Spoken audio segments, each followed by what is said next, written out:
Hey, it's James Johnston, and you're listening to Music Row with Leake. Welcome to Music Row, a backstage pass to your favorite country artists. Here's your host, Leake. Welcome back to the program. We're going to check in with two guests today. Australia's James Johnston, who is up for Album of the Year at Australia's version of the CMA Awards, and he's also one of the latest signings to Warner Music's roster.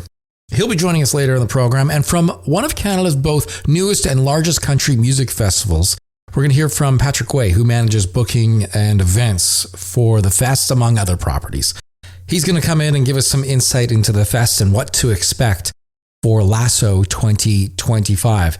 Some news now, the CMA Awards have added to their already all-star lineup. Last week, we told you that Dierks Bentley, Luke Bryan, Sierra Hull, Bronwyn Keith Hines, Ashley McBride, Post Malone, Shabuzi, Chris Stapleton, Teddy Swims, Thomas Rhett, Molly Tuttle, and Lainey Wilson were all scheduled to perform. Well, now we can add to that. Kelsey Ballerini will be there, Brooks and Dunn, Eric Church, Luke Combs, Riley Green, Jelly Roll, Cody Johnson, Ella Langley, Noah Kahn, Megan Maroney, Casey Musgraves, and Bailey Zimmerman. You can catch the 3-hour show on November 20th.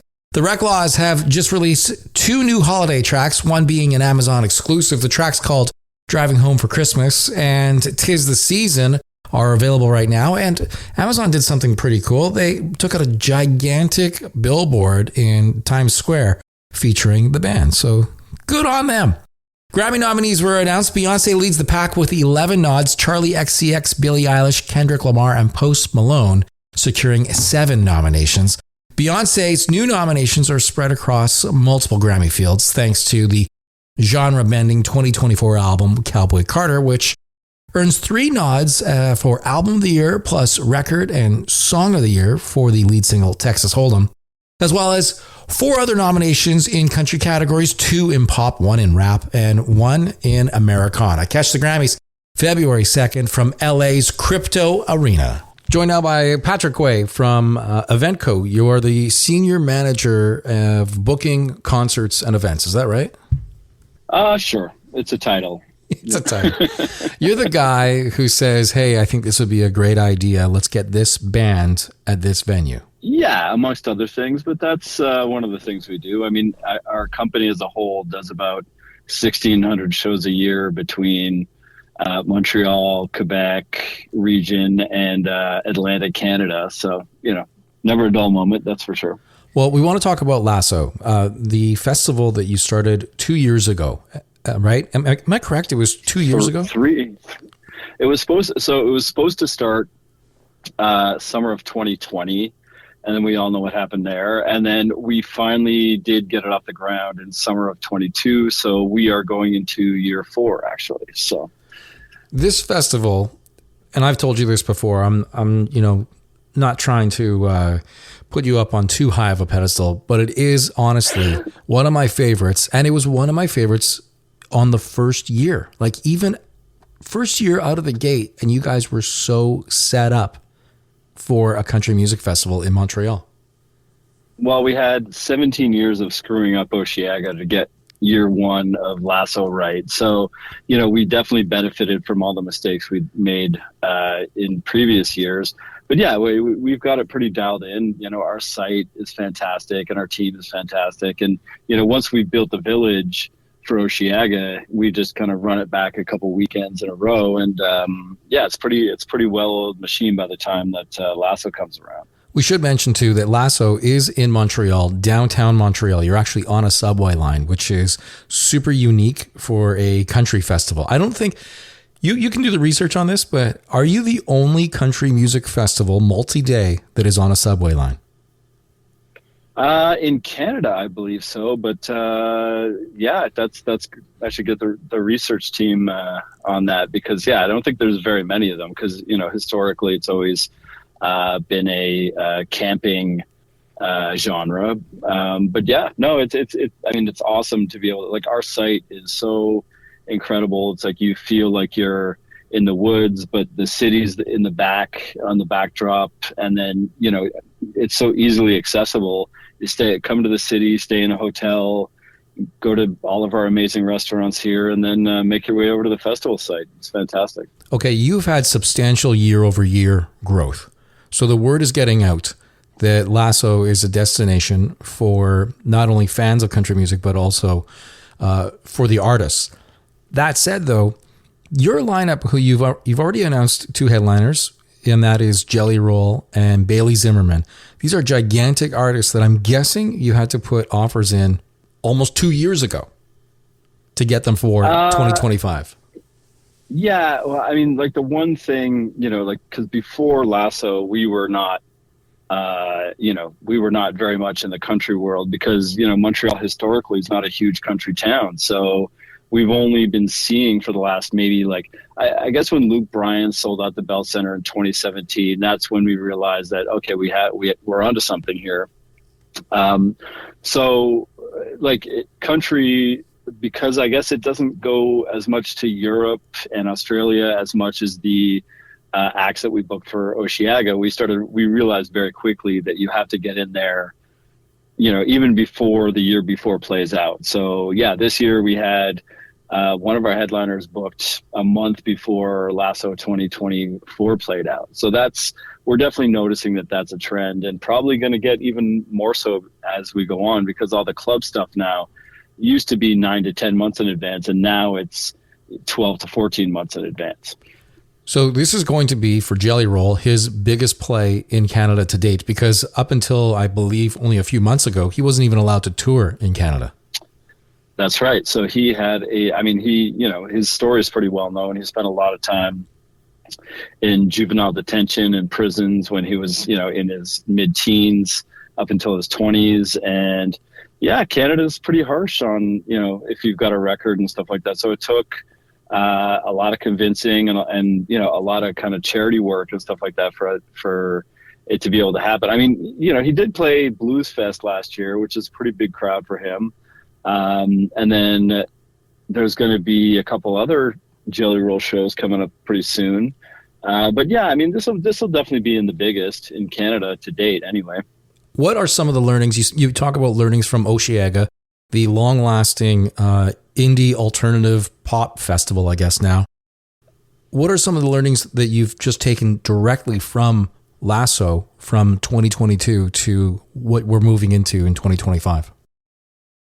Just little things like what, I remember famously back in our artist world, we had a group of guys doing their version of barbecue, and it was very delicious and very, but different and not what, the country world is accustomed to. So we've kind of had to skew our kind of food offerings and drink offerings and stuff like that, more aligned with what with other people do. But I think that we're also in a bit of a different world where artists actually, for Osheaga, we made our artist world the calling card. So all the acts would be I need to play that festival in Canada that's got the food, because we had Chef Chuck Hughes and Danny Smiles back there. We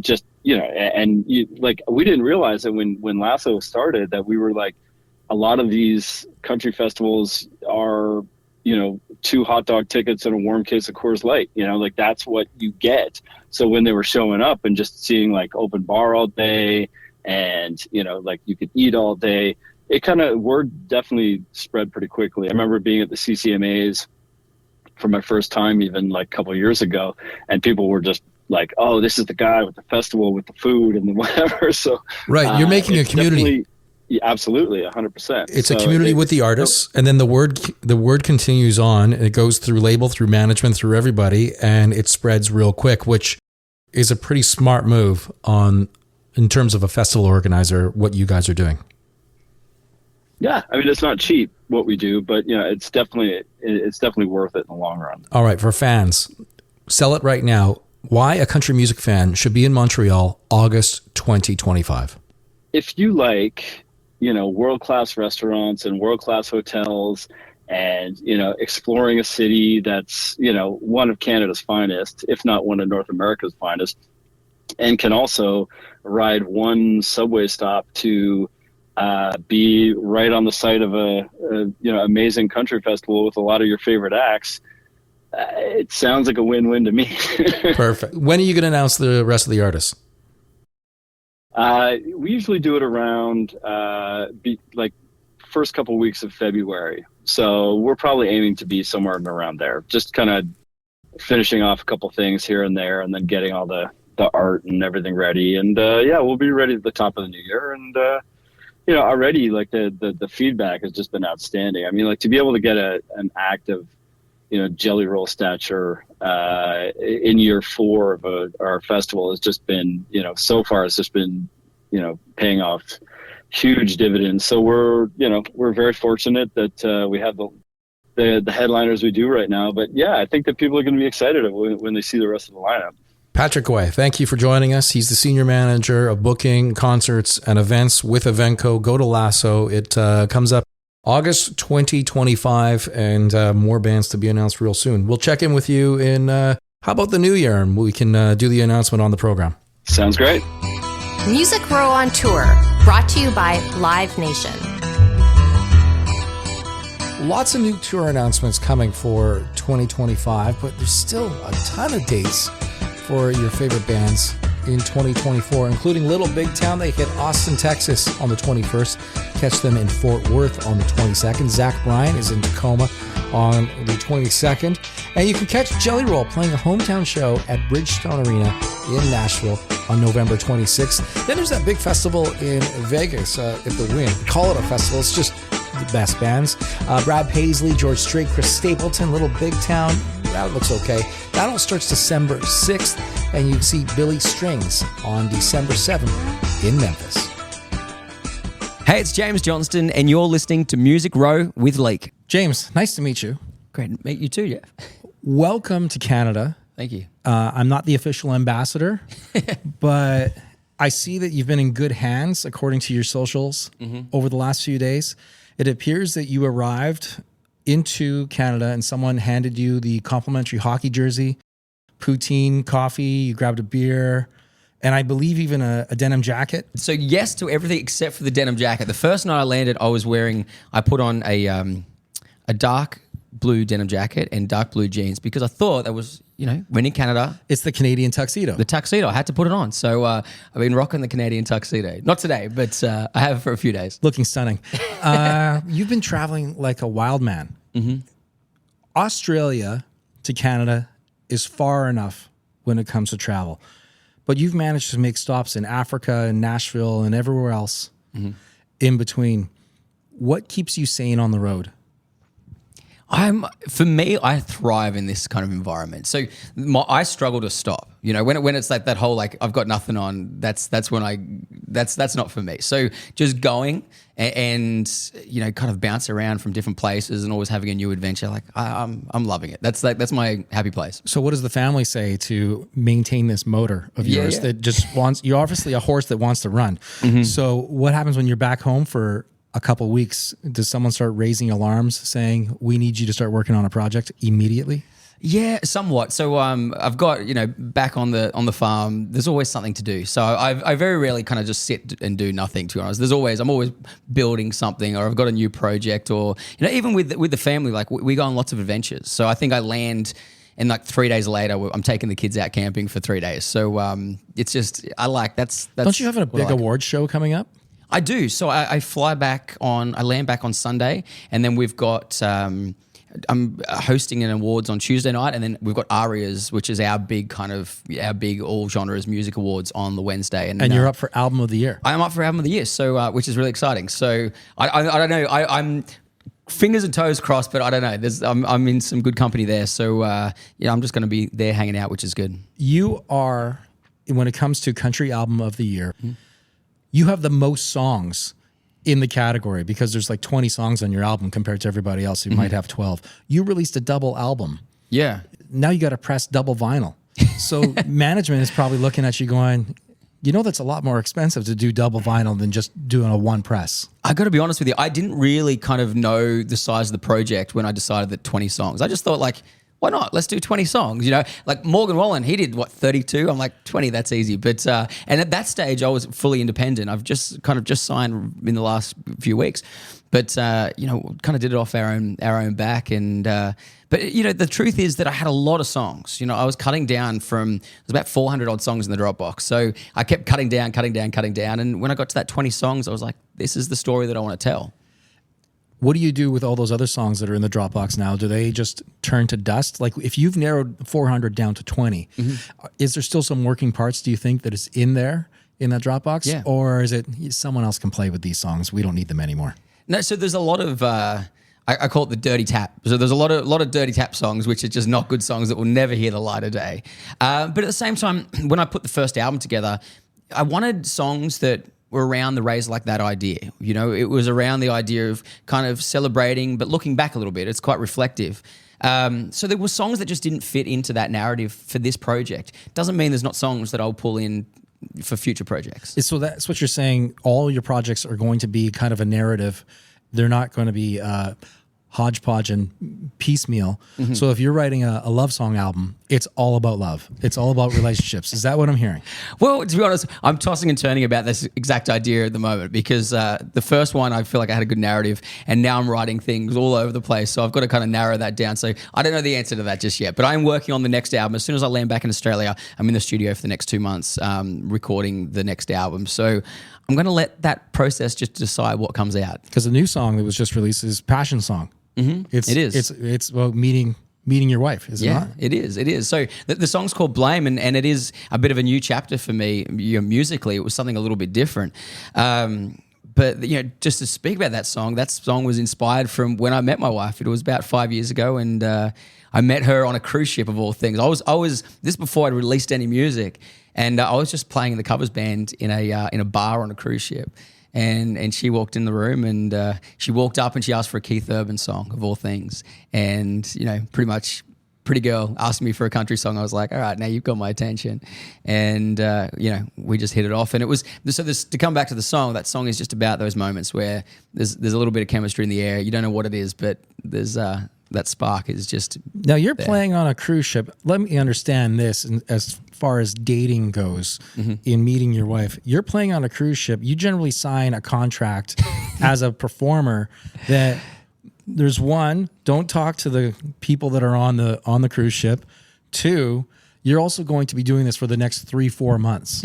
So you had to wait a long time before you got to see this person again. And were you even living near one another? Yeah. So this contract was only like a 3-week contract. So it was a really short one and it was a little bit nicer. So you've got that, like the house band, which is that's, you can't talk, you can't drink at the bars and all that sort of stuff. We were like the tier up. So we were like a guest band, which allowed us to speak to the guests. But you're right. There was one big rule. Don't fraternize with the guests. That was the one rule. Do not break that rule. Otherwise we'll kick you off the ship. So weirdly, and I didn't break that rule, and I'm not to go into details, but I didn't break that rule. But what I did do is it kind of forced her and I to kind of just talk. We just spent 8 hours just sitting there. Tell me what that's like. It was a lot. Yeah, I know, right? But we just there was because there couldn't have been anything else. You know what I mean? Like we may have snuck a little kiss in there at the end of the ship in the corner, but But we just sat and we just got to know each other. And for 5 days, for 8 hours a day, we just sat out on the deck just talking. We just got along so well. And it was this kind of fairly wholesome way to meet somebody, I think. You had basically a long distance relationship with someone who was right beside you. Exactly right. Yeah, that's very, it was like a FaceTime call for 5 days. Live FaceTime call with no mobile device being used. All right, sorry for sidetracking. No, that's not a sidetrack. That's exactly where the song came from. So that's dynamite. You were recently in Africa. Is that your first time in Africa? It was my second time in, so it was South Africa, my second time in Africa, but I went over there about 5 months ago, doing a little bit of a promo trip, getting ready for the trip that I just came back from. Right. I have neighbors who used to live in South Africa, and their overall on South Africa is, it's nice to look at, but it can be a sketchy place at times. What were some of the locals saying to you when you've done your trips there? And did you have like your own security detail and stuff like that? Because I've heard about all these things. Yeah, it's It's not a first world country to start with. I think I've done a lot of traveling. Back in the day, I did a lot of backpacking through some pretty interesting, like Colombia and through, back roads in Mexico and a bunch of things like that. So I kind of seen versions of, not first world countries, right? But the thing for me I loved about South Africa is I spent the first week with a local artist and we didn't have security or nothing. We were just in a car traveling between his shows. And I got to see, some of the regional areas and meet a bunch of farmers and all that sort of stuff. And it was incredible. At the end of the day, there's so much that is beautiful about that place. But yes, you have to be a little bit more on guard than you would be here in Canada. The second week we had a security guy that was with us because we were booked through the festival and they had to make sure that we had somebody with us, make sure we're safe. More to make sure we didn't go to the wrong areas. When at the end of the day, there's like extreme poverty in anywhere in Africa, and there's these areas that are just the tin shacks with thousands of people living in tin shacks. So some of those areas, if you go into the wrong areas as a tourist, that gets pretty dangerous. But overall, honestly, I loved it, and I felt really at home in South Africa. South Africa is a little bit different to the rest of Africa too, Absolutely. There's different kind of cultures, the Afrikaans, people that speak that language, and there's like Zulu. So there's kind of different communities within South Africa as well. But honestly, I would struggle to speak ill of it. My trip over there was pretty incredible. Afrikaans is very similar as far as accent goes to Australian to me because I'm not smart. Right. Would you agree? I don't know about that. Look, Afrikaans as a language is quite heavily influenced by the Dutch language, right? But South Africans, Afrikaans South Africans are very similar to Australians, and I would say Canadians are similar. There's a lot of cultural similarities between all three of these places. So was there songs that you took away from this travel, or are you still working on that as far as an idea goes? Because I know a lot of artists who need to be moving beyond the road, be doing to kind of create some creative juices to write new material. Was that something that you're taking away from Africa? So the very first time that I was in Africa, I collaborated with an Afrikaans artist, a fellow called Apple. And we just got along really well. We spent like 3 days just hanging out. And how do you meet Apple to say, let's collaborate? So I met a guy in Nashville. You're on a cruise ship. Yeah, cruise ship. No, I was writing in Nashville with a South African artist called Rowan Ash who had moved to Nashville.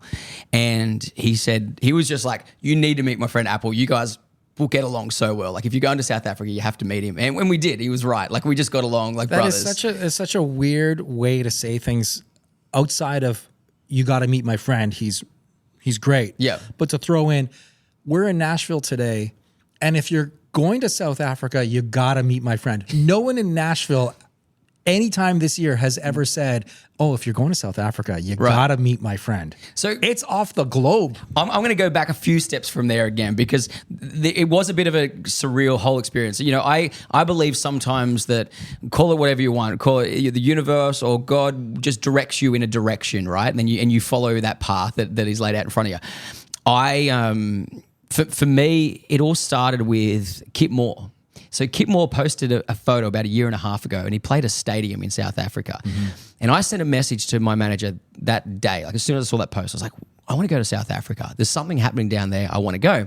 So anyway, not a whole lot came from it. About 6 months later, I was doing an interview, and I was co-hosting a radio show, and Kip Moore came in. And we ended up just like chatting, and I said, so tell me about South Africa. And he's like, oh man, this is like a crazy trip, right? And he said, I met this guy who ended up just playing like 10 of my songs on his radio station. He owns one of the biggest radio stations down there. And he just played like 10 of my songs on high rotation. And then I didn't think anything of it. I went over there and we sold out a stadium of 45,000 people. He said it was just the most surreal experience ever.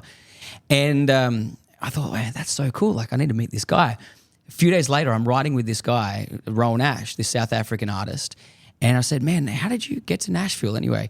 And he said, well, I was over there and this radio guy started playing a bunch of my songs on the radio. And then Warner in Nashville heard about it and they signed me. I was like, who is this dude? This guy, his name keeps coming up. And I said to him, this is weird, but is there any chance you could just send some of my music to him and just see if he likes it? So I did that. 3 or 4 weeks later, my manager gets an email, says, do you want to come and play a festival in South Africa? I've been listening to your music. I'm playing a bunch of your songs on the radio. I love what you're doing. This guy was hosting the biggest country music festival that's ever been in South Africa. And so we said, yeah, absolutely. We want to go to South Africa.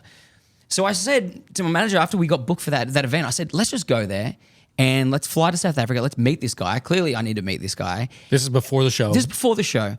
And let's just see what happens. So he said, if you're coming over, let's take you around the country. We'll do a bunch of TV shows. Like, we'll just get you out everywhere, kind of get your name out in the world a little bit. Sounds very powerful. He was. And so anyway, so that's where I met that artist. Full circle. We wrote the song, we produced the song, and I went to South Africa ready to play the show, but I went 2 weeks early. So when I got there, I said to my buddy, I said, I just want to like embrace South Africa. I said, how about I just come with you and you're doing a bunch of shows over the next week. Can I just hang out? We just hang out? So he said, yeah, man, come with me, come on the road. And the first day we got there, we shared this song that we were working on. It was fully produced and it was ready to go. And it just kind of blew up. So the next like 2 weeks, we just shared this story of him and I on the road hanging out, and he just started showing me like South African stuff and just started taking me on this journey, right? And this whole thing on social media just started to really gain momentum, and it started to blow up, and like every video we're posting was like getting like 500,000 views, and it was really engaging with like people in Afrikaans. So we released the song, and the day the song came out, it like became the highest stream Afrikaans song in history. It was the most, and it went straight to #1 and just broke a bunch of these records. So the next day when I played this stadium gig, there was 27,000 people at this stadium, and we played this song, and the entire stadium just stood up. They already knew it. They knew every word, and they were singing. Like, there was a crowd of people. Like, and I was playing at 2:00 in the afternoon. I wasn't nowhere near the headline act, right? But this stadium just erupted and was just screaming this song back to us. And it was one of those moments of like, what is going on? This we just is released insane. a song like a half hour ago. Yeah. So it was actually, so that festival, we played it, there's a little bit more to that. So I released on the Friday, and I jumped up and did one of his shows on the Friday night, and there was maybe like 500 people there, but it was like nuts. So he said, hey, by the way, I got a guest here, James. And the crowd just went crazy. Like, nothing that I'd ever experienced before. And this 500 people were just screaming this song at us. And like, him and I are looking at each other going, man, what was that? Like, that was surreal. Unbelievable, the impact. Yeah. And so then when we went to the stadium on the Saturday night, it was just the same thing. And it ended up, it's like, for me, it's been my highest stream song. Like, we just hit 1 million views on YouTube in like less than 2 weeks. Like, it's just been connecting, and it's just blown up there. So, I'm planning to do a bunch of festivals down there. I'm doing my own shows there early next year. Like, we're just jumping on the bandwagon. So it's been a really crazy few weeks. How do you explain that to your family, if we can bring it back to family again? Mm-hmm. Because for so long, you've been doing things for yourself. You've been, really working your ass off to get things to move. And now things move at an incredible pace, mm-hmm. where you're getting pulled in every single direction. But when you go home, you're still a dad. Yeah. And you've gone from thousands of people singing your song to a family going, whatever, mm-hmm. we need you to help out over here. Yeah. There's got to be a crazy balance where, and a family group that says, oh no, you do need to go back out on the road because something is happening. Or are they saying, you need to be home for at least 3 weeks this time? Yeah, there's definitely a balance. And I try and bring my family on the road as much as possible. My wife was in South Africa with me. The only reason my kids weren't there, because we just didn't know with security and that. It was like, as you said, like, I didn't know what it was going to be like. So I didn't want to just like instantly go bring the kids and everyone over. Like, there was a little bit to manage, but I'll bring them over again next time after doing this trip. But I bring my family with me a lot of the time. Like, I love the idea that we're on this adventure. And honestly, my favorite thing in the world is that I'm just dad to, when I come back home. It is the thing that I think makes me enjoy this a lot more. I've had moments of, when I was younger, just to kind of double back, I was 17, I did reality TV show, right? And at 17, I went from being this small town kid, just the nerdy muso guy. Very small town. Yeah, 2,500 people. And all of a sudden I'm on national TV and, you can't walk down the street sort of thing. And then 6 months later, nobody showing up to your show, right? So I had this glimpse, and at 17, you let that go to your head, right? You're like, it's dangerous. This is it. It is dangerous. So to have gone through that, and then to now have versions of that where I like play in front of these people and 1,000 people screaming back, but it makes me like appreciate that so much and realize that like, hey, I'm just a guy that sings songs. There is nothing more than that. Like, I get to do what I love, but the guy that's out there working his ass off, the guy that's doing the plumbing or whatever, like, his job is just as important as my job. That's like, just because I get to be on stage and I get that recognition, it doesn't put me on a pedestal. And it's like, you go back, I'm dad when I'm down the street, and I just, for me, I feel like that feeling, I never want to lose that feeling, because I appreciate everything. I appreciate the person that is willing to like spend hard-earned money to come to my concert ticket. That like, that means so much. It means that like when I come off stage, that my wife there, that I get to have my kids there. It's like, I'm so thankful for all of that. How did the music thing start for you? Because I'm not the first person to say this to you in your career, and I won't be the last, but it's not very common for a country artist to kind of be taking on the world kind of in the way you are today from Australia. So what was the starting point where I'm going to get into music? Was there a lot of music in the family? Mm-hmm. Yeah, so it started really young for me. Music was not like, my family aren't a bunch of musicians or didn't play instruments or nothing like that. Music was always in our house. Like, Dad was a big lover of Willie Nelson, Waylon Jennings, Johnny Cash, Alan Jackson. So there was always music being played. And because when I was young, they were starting the business. They sold tractors, right? So it was like, we'd jump in the car and Dad would be like out servicing tractors. So we spent a lot of time just traveling around farms, listening to music. But I started really young. So I was first on stage at 4 years old. And how is that possible? If you don't have a family who is dragging you up on stage, how do you walk on stage when you're 4? So it came from, my sister had just started piano lessons, and she was like, as you do when she was, 8 or something, and she's learning to play the piano. And the piano teacher was sitting there playing a song. And as like a 3.5-year-old, I just started singing along to whatever song they were doing. And they were like, oh, he can actually sing. What's going on? And then at 4, there was a daycare talent contest. So all these kids got up and they were all singing like the Wiggles and doing little dances and all that sort of stuff. And I got up with a big cowboy hat on and my cowboy boots and holding this guitar that I couldn't play. And I sang Friends in Low Places by Garth Brooks, which was my favorite song.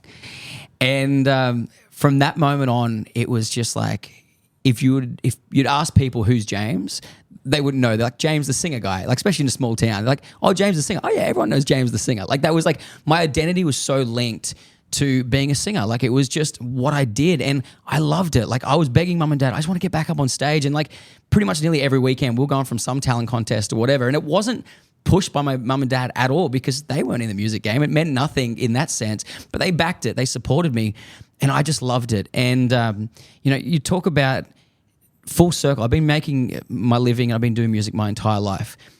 You talk about luck in the music industry. The thing that I'm really thankful for, and the thing that I got really lucky with, is that I still love it. Like, if you ask me what I want to do when I have a day off, sure, I want to sit and grab a guitar and write a song.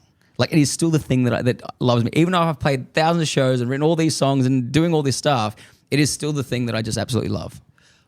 I wonder if that's the mechanic in your dad that brings the mechanic to the music, where this is just something that you're going to do. Mm-hmm. It's your natural path, and he's rebuilding a carburetor and you're remixing a song. Yeah, I think so. And the truth is that, like, I was out in the shed with Dad all the time and he was always teaching me something, but at the same time, it was always music trumped everything for me. It was like, he'd always, halfway through, he said he used to like lose me and then he'd find me sitting behind a piano or something. So yeah, I think it's just what I did. Well, listen, you're going back to Australia in a short minute. Good luck to you at the awards program. I hope you walk away with a W. Thank you. But more importantly, there's going to be a new album. And when do you think this is going to be delivered? Do you think you're going to have some material for 2025, or is the touring going to overcome any ability for you guys to get into a studio again and crack down a new themed album? No. The music is always takes precedent over everything. So I'm going to be aiming for an album kind of mid to late next year. And but there's a bunch of songs in the pipeline. So we're going to be dropping another song in January. And I like to get songs out pretty regularly. So I've got there's still a few that are there. And even being over in Canada, I've been writing a bunch of new stuff with other artists too. I love, though, that you like to get songs out pretty regularly, which is awesome. But I'm guessing the new record label, Warner Music, is saying, no. We don't do it like that anymore. We need to have a much bigger plan than independent James had maybe 5 or 4 years ago. They probably won't like that idea of you just coming up with a new song every 4 or 5 days. Has there been any conversation from the label on that? One of the best things that I've loved about Warner, and I was really clear, like I was independent for 3 years. And when I was, the truth is I was talking to every label, right? And having conversations and all that sort of stuff. The thing about Warner is that they backed me with that idea. I said, I still want to be an indie in the sense of like my approach to music. But at the same time, like when something hits, because not every song's going to hit, but when something hits, like we get behind them, we fuel that fire, and they were right on board. So no, I've had no pushback on that actually, and that's been the plan. And I was really honest about that from day one, and they've been backing that 100%. And the idea that some days we'll have a win, but like let's keep music coming out pretty regularly, and let's just keep building this thing. I think too, though, for you, having a song that you like and getting to release it is a win for you. Totally. Right off the bat. Yeah. You get to road test these songs with people after you've released it and see if something takes off. But in your heart if it works or for not. Sure. Yeah. You're being selfish about it. It is about you. I like this song. It is and you've got to have a gut feeling. And like I've built my whole career off a gut feeling. Like it's funny, but also like letting the path not be too scripted. As an example, right? I put out on social media a week ago, I'm coming to Canada, who should I write with? And I got a bunch of messages, this artist, Jamie Fine, right? And like I'd seen her TikToks before, but I didn't know much about Jamie Fine. But like the majority of the comments that I had on this, like there's like 1,000 comments on this post, and I would say like 700 of them were like Jamie Fine, whatever the algorithm pushed it to like Jamie Fine's crowd. But like that's what people were asking for. So I was like, she's a pop artist, I'm a country artist. It's not the first person that I would say like would be the collaboration I'd be looking for. I was like, let's go for it. I don't know if something's going to come of it. Nothing might come of it. But I love that like being open to the idea that the path isn't all written and something could come out left to center and it might be the best thing that we ever do. That's like, I think, a life lesson. Be flexible. Yeah. It's not always going to go to plan. Exactly. How many times have you taken the band on stage where something doesn't work? Totally. I think you probably, as a band, you plan for it to not work, and there's got to be a workaround. Absolutely, yeah. So the show must go on. The show always goes on, yeah. Okay, let's wrap it with, I'm going to Australia for the first time. What are the 3 stereotypical things I need to do? Because you did all the things when you came to Canada. It's your turn to send it back, for any tourist who might be going to see you in your hometown. Okay, I'll give you the 3, and then I'll see if I can throw one in there that's like out of the ordinary. So you've got to pat a koala and go to one of those kangaroo sanctuaries and just like pat a kangaroo. Don't go on certain highways because you'll see more kangaroos on the side of the road than you that have had a bad day. That have had a bad day. Everyone that ever comes to Australia, they're always like, yeah, we did the drive from such and such. We saw a lot of kangaroos, but not many of them were alive. So anyway, not to just say. So anyway, you've got to see that. Heads up. That's a fair warning. Yeah. And then I think you've got to go to the coast, go surfing, like tick that box, go surfing in Byron Bay or down in Bondi, or the Gold Coast somewhere. I can't surf to save myself. Everyone thinks because I'm an Australian I can surf, but You grew up on a farm. I grew up on a farm. Not I'm a not lot a of surfer. surf. No, not a lot of surf at the farm. So do that, and you've got to try some good Australian food. Go and have a meat pie. Go and sit on the side of the gutter and eat a meat pie. I feel like there's something Australian about that.